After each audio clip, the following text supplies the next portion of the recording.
अस्सलाम वालेकुम प्यारे बच्चों, मुझे उम्मीद है कि आप सब ठीक होंगे। लास्ट टाइम हमने पढ़ा था कि प्लाज्मा मेम्ब्रेन में लगी हुई प्रोटीन्स का क्या रोल है, और साथ में हमने ये देखा था कि प्लाज्मा मेम्ब्रेन का फंक्शन क्या है। इसी के साथ हमने ये भी देखा था कि प्लाज्मा मेम्ब्रेन को कौन कौन से मॉलिक्यूल्स क्रॉस कर सकते हैं और कौन कौन से मॉलिक्यूल्स क्रॉस नहीं कर सकते।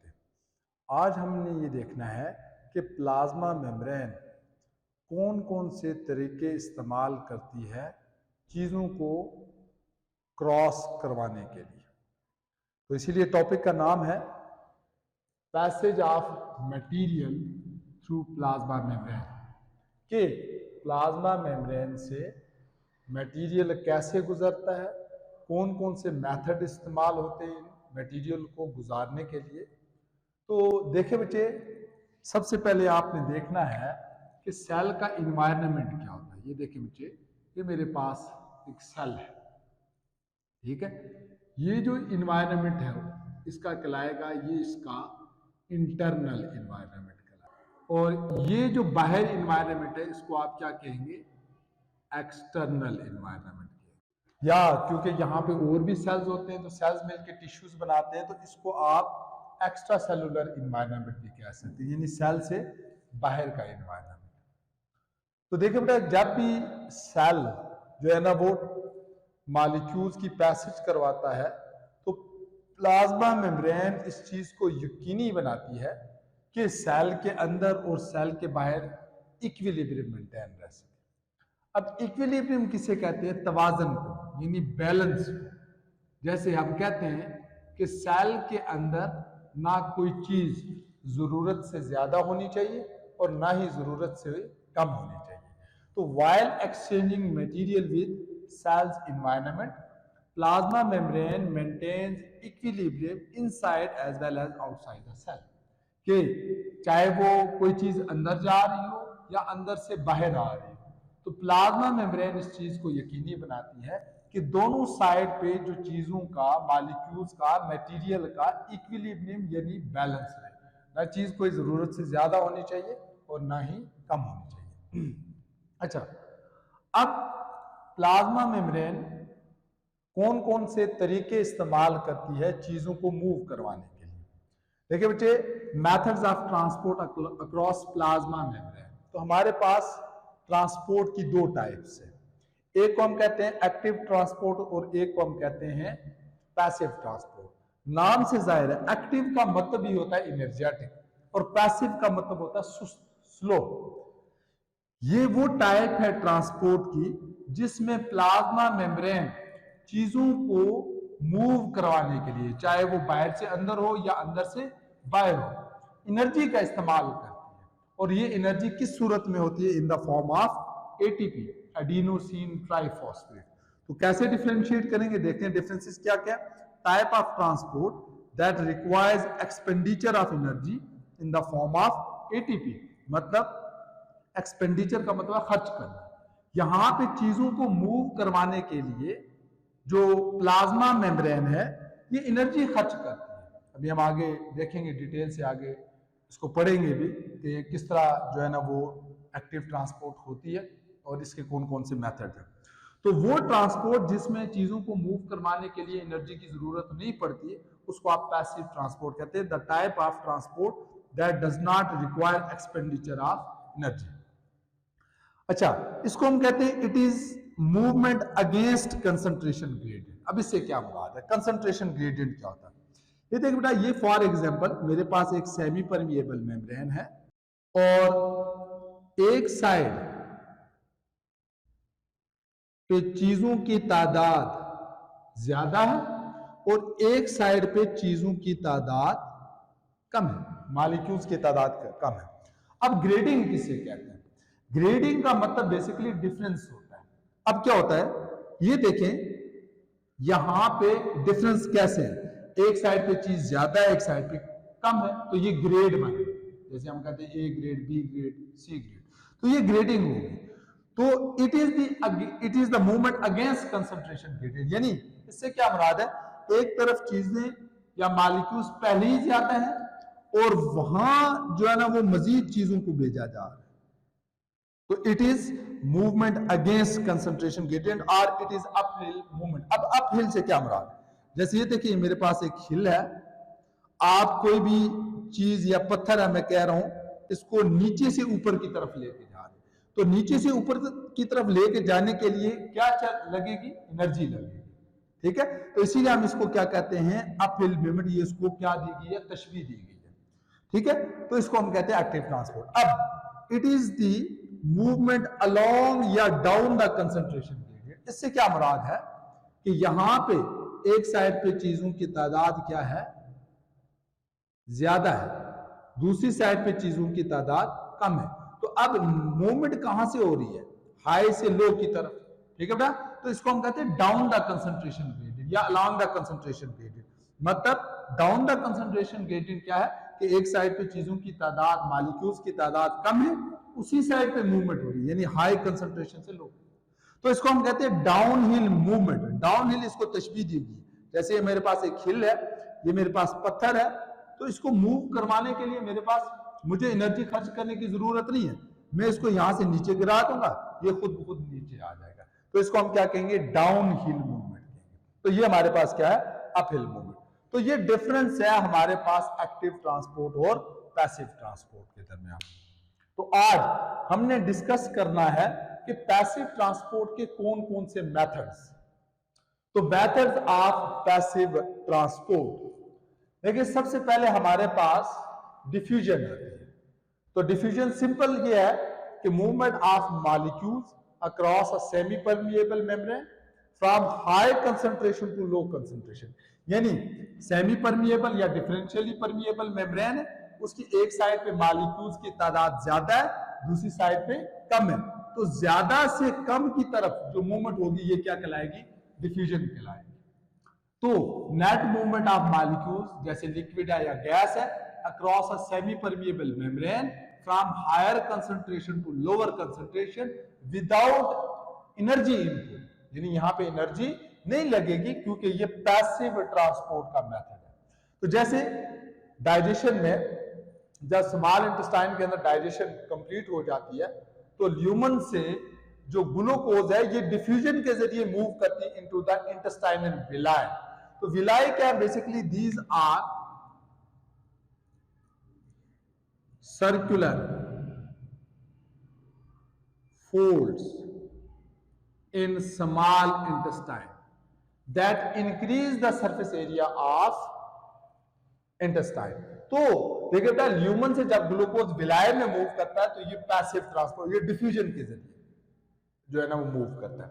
तो ये हमारे पास पहला मेथड आ गया किसका? पैसिव ट्रांसपोर्ट का।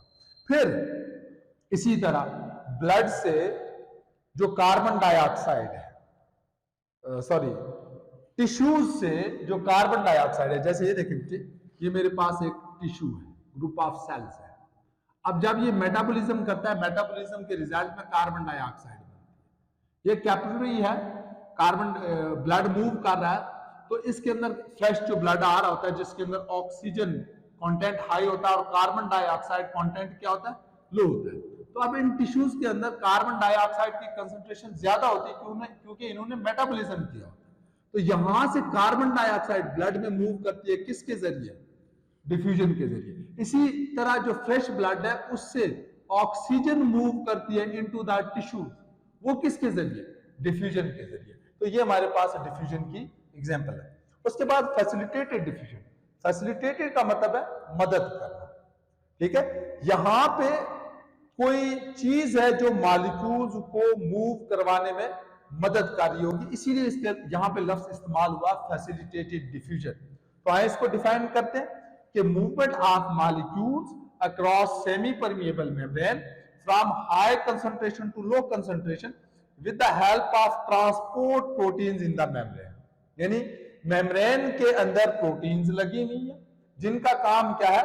मॉलिक्यूल्स को असिस्ट करना, हेल्प करना, मूव करने में। कहां से? हाई कंसंट्रेशन से लो कंसंट्रेशन। जैसे इसी ग्लूकोज की बात करें, ग्लूकोज मोस्टली सेल्स के अंदर इंटर होती है वाया फैसिलिटेटेड डिफ्यूजन। जैसे ये देखिए ये मेरे पास प्लाज्मा मेम्ब्रेन है, ये लिपिड बाइलेयर है, ये प्रोटीन गति है, और इनको हम क्या कहेंगे, ट्रांसपोर्ट प्रोटीन्स। ठीक है। अब बाहर ग्लूकोज की कंसंट्रेशन ज्यादा है, अंदर वाली साइड ग्लूकोज की कंसंट्रेशन कम है, तो ये प्रोटीन हेल्प कर रही है इस ग्लूकोज को मूव करने में from high concentration to low concentration. तो क्योंकि यहां पे प्रोटीन्स ने मदद की है मॉलिक्यूल्स को मूव करवाने में, और यहां पे एनर्जी का कोई एक्सपेंडिचर नहीं है, मतलब हाई कंसंट्रेशन से लो कंसंट्रेशन चीजों की मूवमेंट हुई है, इसीलिए हम फैसिलिटेटेड डिफ्यूजन को किस में रखते हैं, पैसिव ट्रांसपोर्ट में रखते हैं। जैसे देखिए glucose enters most cells by facilitated diffusion, there are limited number of glucose transporting protein, यानी यहाँ पे ग्लूकोज को ट्रांसपोर्ट करने वाली प्रोटीन जो है ना वो बहुत ज्यादा नहीं लगी, महदूद होती है। अब इससे क्या मुराद है, अगर सेल के बाहर ग्लूकोज की कंसंट्रेशन एक रेट से ज्यादा हो जाती है तो सारी की सारी ग्लूकोज कभी भी सेल के अंदर नहीं जाए, जितनी सेल को जरूरत होगी उतनी ही जाए। ठीक है। तो when external concentration of glucose increases, glucose transport does not exceed a certain rate, यानी बेशक सेल के बाहर बहुत ज्यादा ग्लूकोज है वो सारी की सारी अंदर नहीं जाएगी। तो इसको हम क्या कहते हैं, फैसिलिटेटेड डिफ्यूजन कहते हैं। फिर हमारे पास है ऑस्मोसिस, ये मूवमेंट वाटर मूवमेंट के लिए इस्तेमाल होती है, वो भी हाई कंसंट्रेशन से लो कंसंट्रेशन, यानी net movement of water molecules across a semi permeable membrane by diffusion. आप डिफ्यूजन पढ़ चुके हैं, from high concentration to low concentration. Simple हम डिफाइन करें, net movement of water molecules across a semi permeable membrane from their high concentration to their low concentration is called as osmosis. अब पानी की direction किधर को होगी, देखिए ये फॉर एग्जांपल हमारे पास सेल है, ठीक है, और इसके अंदर भी पानी मौजूद है सेल के अंदर, और सेल के बाहर भी पानी मौजूद है, और आपको पता है सेल के बाहर सॉल्यूट भी मौजूद होता है। अब पानी किधर से किधर को मूव करेगा, ये इस चीज पे भी डिपेंडेंट होता है कि सॉल्यूट की कंसंट्रेशन किधर ज्यादा है किधर कम है। तो यूजुअली याद रखेंगे कि पानी हमेशा उस तरफ मूव करेगा जिस तरफ सॉल्यूट की कंसंट्रेशन ज्यादा हो। जैसे इस केस में पानी अंदर से क्या आएगा, बाहर आएगा, पानी जो है ना वो अंदर से बाहर आएगा। अगर मैं इसको सॉल्यूट मान लूं, ये मेरे पास क्या है, सॉल्यूट, क्योंकि सेल के बाहर सॉल्यूट की कंसंट्रेशन क्या है, ज्यादा है। तो मैंने अभी आपसे कहा पानी हमेशा उस तरफ मूव करेगा जिस तरफ सॉल्यूट की जो कंसंट्रेशन है वो ज्यादा हो। तो वही कह रहा है, direction of diffusion of water is determined bye concentration of solute across semi permeable membrane. ठीक है, कि सेमी परमिएबल मेम्ब्रेन के अंदर और बाहर सॉल्यूट की कंसंट्रेशन ये डिसाइड करती है कि पानी किधर से किधर को मूव करेगा। फिर हमारे पास एक टर्म आती है बेटा, व्हाट इज टोनिसिटी। किसी भी सॉल्यूशन में सॉल्यूट की मिकदार कितनी है, इसको आप क्या कहते हैं, टोनिसिटी कहते हैं। जैसे it refers to the concentration of solute in a solution, concentration of solute in a solution, कि एक सॉल्यूशन है उसमें सॉल्यूट की मिकदार कितनी है, इसको आप क्या कहेंगे, टोनिसिटी कहेंगे। तो टोनिसिटी की बुनियाद पे हमारे पास 3 किस्म के सॉल्यूशन बनते हैं। एक को हम कहते हैं हाइपोटोनिक सॉल्यूशन, एक को हम कहते हैं हाइपरटोनिक सॉल्यूशन, एक को हम कहते हैं आइसोटोनिक सॉल्यूशन। अब देखिए बेटा, हाइपो का क्या मतलब है, हाइपो का मतलब है बिलो या लो, लो यूजुअली आप कह लें इसको, और टोनिक अभी आपने पढ़ा, इसको हम कहते हैं बेटा सॉल्यूट को कहते हैं। ठीक है, ऐसा सॉल्यूशन जिसमें सॉल्यूट की मिकदार कम हो और सॉल्वेंट की मिकदार क्या हो, ज्यादा हो, इसको आप क्या कहते हैं, हाइपोटोनिक सॉल्यूशन कहते हैं। ठीक है, हाइपो मींस लो और below, tonic means concentration of solute, the solution in which concentration of solute is less than the concentration of solvent is known as hypotonic solution। ठीक है, जैसे यहां पे मैंने डाउनवर्ड का साइन क्या रिप्रेजेंट कर रहा, लो, अपवर्ड ये जो साइन है हाई। ब्लैक में आप ये समझ लें कि ये हमारे पास सॉल्वेंट है, और रेड में आप समझ लें कि ये सॉल्यूट। तो सॉल्यूट यहां पे कम है, सॉल्वेंट क्या है, ज्यादा है, तो इस तरह के सॉल्यूशन को आप क्या कहेंगे, हाइपोटोनिक सॉल्यूशन कहेंगे। हाइपर, हाइपर का मतलब है हाई, और टोनिसिटी अभी आपने कहा concentration of solute in a solution, कि ऐसा सॉल्यूशन जिसमें सॉल्यूट की कंसंट्रेशन ज्यादा हो, सॉल्वेंट की कंसंट्रेशन कम हो, इसको आप क्या कहेंगे, हाइपरटोनिक सॉल्यूशन कहेंगे। जैसे यहां पे देखें ब्लैक में ये हमारे पास सॉल्वेंट है, रेड में सॉल्यूट है, तो इसको हम क्या कहेंगे, हाइपरटोनिक सॉल्यूशन कहेंगे। आइसो का मतलब होता है सेम, कि ऐसा सॉल्यूशन जिसमें सॉल्यूट और सॉल्वेंट की कंसंट्रेशन क्या हो, इक्वल हो, इस तरह के सॉल्यूशन को आप क्या कहते हैं, आइसोटोनिक सॉल्यूशन कहते हैं। तो यहां पे the solution in which solute and solvent are equal in concentration, इसको क्या कहेंगे आप, आइसोटोनिक सॉल्यूशन कहेंगे। अब एक डेफिनेशन आती होती है कि define osmosis in terms of hypotonic and hypertonic solution. अभी हमने ऊपर बात की कि जिस तरफ सॉल्यूट की मिकदार ज्यादा होगी उस तरफ जो है ना वो वाटर मॉलिक्यूल्स मूव करेंगे। जैसे ये देखिए बच्चे, ये मेरे पास हाइपोटोनिक सॉल्यूशन है, ये हमारे पास हाइपरटोनिक सॉल्यूशन है। तो हाइपो हमने अभी कहा, इसमें मैं ये समझ लें कि पानी यहां पे ज्यादा है, यहां पे पानी कम है। अगर हम इसको ऑस्मोसिस लगाएं, movement of water molecules from high concentration to low concentration, तो देखिए बच्चे पानी हमेशा हाइपोटोनिक सॉल्यूशन से मूव करेगा हाइपरटोनिक सॉल्यूशन में। क्यों, हमने कहा कि पानी हमेशा उस तरफ मूव करता है जिस तरफ सॉल्यूट की कंसंट्रेशन ज्यादा है। यहां पे हाइपरटोनिक सॉल्यूशन में सॉल्यूट की कंसंट्रेशन क्या है, ज्यादा है, हाइपो में सॉल्यूट की कम है, पानी की ज्यादा है, तो ऑटोमेटिकली यहां पे पानी की अमाउंट क्या है, कम है, यहां पे ज्यादा है। तो देखिए बेटा movement of sorry movement of water molecules across semi-permeable membrane from hypotonic to hypertonic solution is called as osmosis। ठीक है, अच्छा, इस हाइपोटोनिक सॉल्यूशन को आप डाइल्यूट सॉल्यूशन भी कहते हैं, और इस हाइपरटोनिक सॉल्यूशन को आप कंसंट्रेटेड सॉल्यूशन भी कहते हैं, इसको आप कंसंट्रेटेड सॉल्यूशन भी कहते हैं। तो ये डिफरेंस है हाइपोटोनिक, हाइपरटोनिक और आइसोटोनिक। तो वेरी इंपॉर्टेंट डेफिनेशन क्या है, define osmosis in terms of hypotonic and hypertonic solution. तो हमने कहा कि पानी हमेशा मूव करेगा हाइपोटोनिक से हाइपरटोनिक सॉल्यूशन की तरफ। अच्छा, अब हमने जो है ना वो आगे ये देखना है कि what is the effect of tonicity on sale, effect of tonicity on sale, कि अगर हम प्लांट सेल या एनिमल सेल को हाइपोटोनिक, हाइपरटोनिक और आइसोटोनिक सॉल्यूशन में डालें तो सेल के ऊपर क्या इफेक्ट होगा। तो देखिए बेटा, सबसे पहले अगर हम बात करें, अगर हमने एक प्लांट सेल लिया, उसको हमने डाल दिया किसके अंदर, हाइपोटोनिक सॉल्यूशन के अंदर, यानी दूसरे लफ्जों में क्या कह रहा था कि इसमें जो पानी है बाहर, सेल के बाहर पानी की तादाद क्या है, कंसंट्रेशन क्या है, ज्यादा है, और सेल के अंदर पानी की जो कंसंट्रेशन है ये क्या है, कम है।